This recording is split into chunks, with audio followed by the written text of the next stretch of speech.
purpose, there is a veil for you to pull away. On purpose. I had a dream. The dream I had was me having a confrontation with another person. I didn't know who this person was. And in the dream, I was feeling immense anger towards this other person because they were being very volatile. And when I woke up, I remembered the dream very clearly, very vividly, as I usually do with my dreams. But in the dream, I was having a confrontation with someone. In the dream, I charged at this person and I was going to physically harm them. But as soon as I made contact with them, as soon as I ran up on them, instead of harming them, I hugged them and I said, I don't want to harm you. I don't want to hit you. I don't want to hurt you. And I hugged them. I woke up and I was like, wow, what kind of symbolic message was that for me? It came to my mind pretty much instantly that when we war against anything, when we push against anything, we are perpetuating that thing. There is a bottomless pit to that scenario. Because the more you look at what you don't like, the more you perpetuate it and the more evidence you are shown within your reality of that very thing. But when you give love to that issue, when you give love to it, when you say, I'm going to be unconditionally loving, which means I'm going to love because I choose to, not because anybody deserves it, but because I choose to. And I'm going to give love to every scenario. What I mean is give love to it by being optimistic about it. This can change. People are healing. Today could be a better day. On purpose, there is a veil for you to pull away. On purpose. And it starts with having peace. Peace over all of the things in your life, no matter what the issues are. Peace that this is being worked on, that there's synchronicity in your life. The fabric of the universe is made of love and compassion. And the lesson for humanity is how to use it, take it, create it, show others what it is. Focus on the solution, not on the problem. So there's something you don't like. In the moment you say you don't like it, you know what the solution is, because the solution is the opposite of what you don't like. When I started looking at the solution instead of the problem, then my reality started reflecting back to me more solution-based things. It's only a question of when. There is nothing that you cannot be or do or have. The question is just, how long will it take me to turn and go in the direction of the flow? Turn your energy and your focus to the solution. Have faith and trust that giving your energy to the solution is going to perpetuate the solution. So, you have your ego and you have your inner being. We all have these two people living inside of us. The first person that lives inside each and every one of us is called the ego. And this ego is really nothing you're going to ever get rid of through an egoectomy, all right? And you're not going to find it on any of your x-ray machines. This ego is just an idea. And it's an idea that we all have of who we are. Ego, we want to introduce you to inner being. Now we want to say, inner being, we want to introduce you to ego. In other words, because it all works together. So you have your ego, which sifts and sorts through life. And it says, I like this, I don't like that. Now, if you take the I don't likes and you let them go, and you just say, okay, I don't like that, so it's not serving me, I'm going to let it go. I'm not going to give my energy to it. Focus your energy on what you do like, and you will see a shift in your reality. You will then literally shift into a parallel reality that shows you more of the things that you like instead of the things you don't like. And it will elevate you and tune you in to your inner being, which is unconditionally loving and caring and guiding you to the path of joy. And I feel like that if we were taught this from an early age, we would choose what we focus on differently. We would choose what we give our attention and our energy to differently.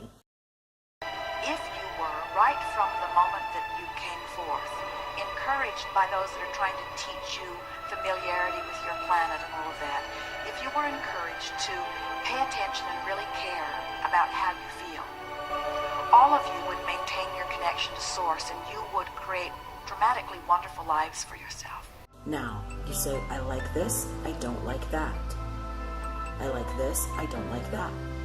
And that's how you're sifting and sorting through the things that you see in life, the things in your reality. You're sifting and sorting with your ego. Your personality is determining, I like this, I don't like that.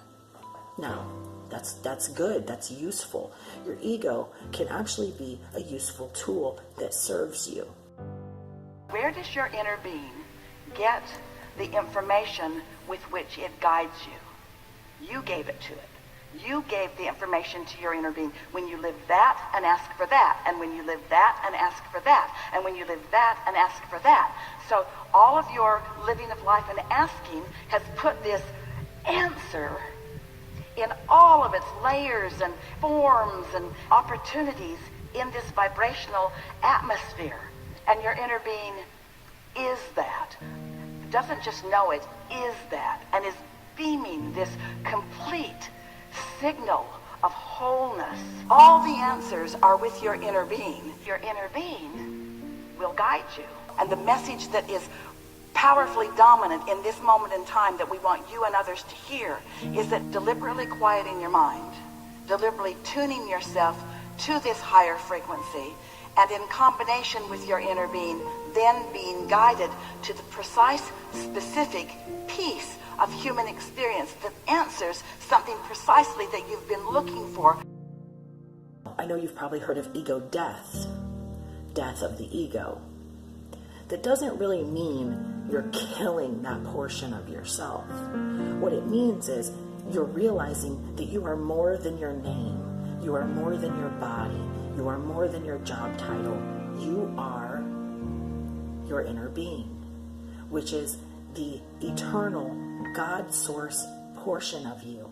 You do understand that you're in spirit right now, yes? None of you leave spirit. That's your natural state. You are just dreaming that you've left. That's what physical reality is.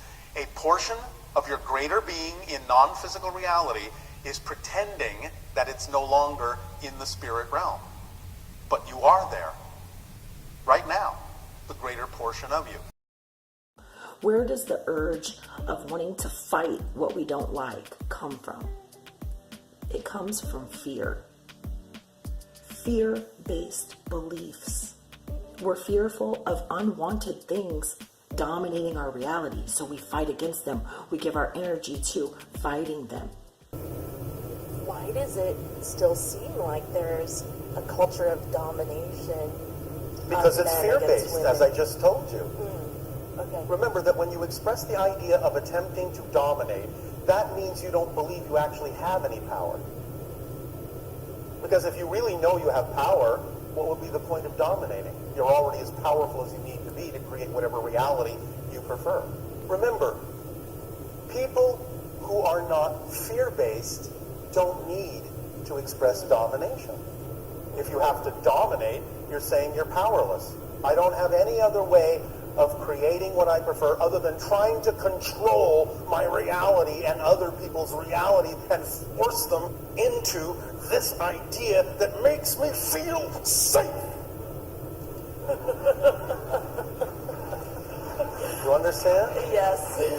Because if they haven't been given the tools to get in touch with their own self-empowerment, they're going to feel powerless, and that scares them. And therefore, the only avenue of escape you have is to project it outward onto others and attempt to gain what you think is control outwardly instead of understanding you already have control inwardly. So, eliminating fear-based beliefs, getting people in touch with the fact that they're already as powerful as they need to be to manifest whatever they truly need in life without having to hurt themselves or anyone else in that process, then you'll have a different world. Then you'll have a balanced world.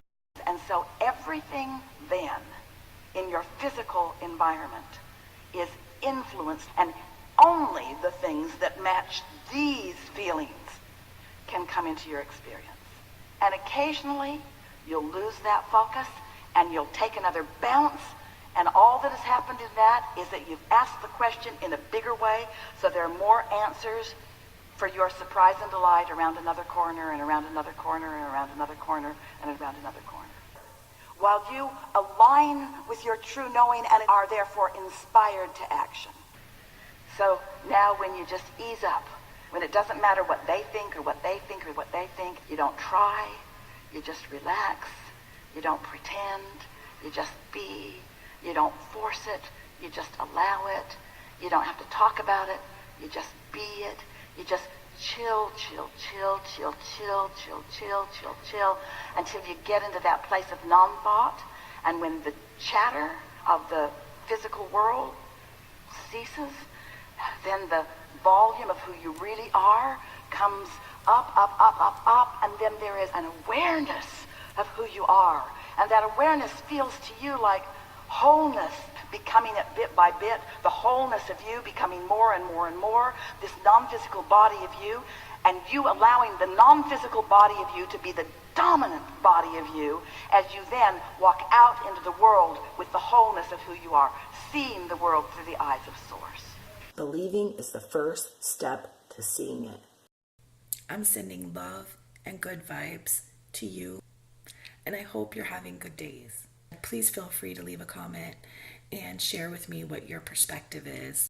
And I'm just really thankful for you being here, and I'm sending love your way.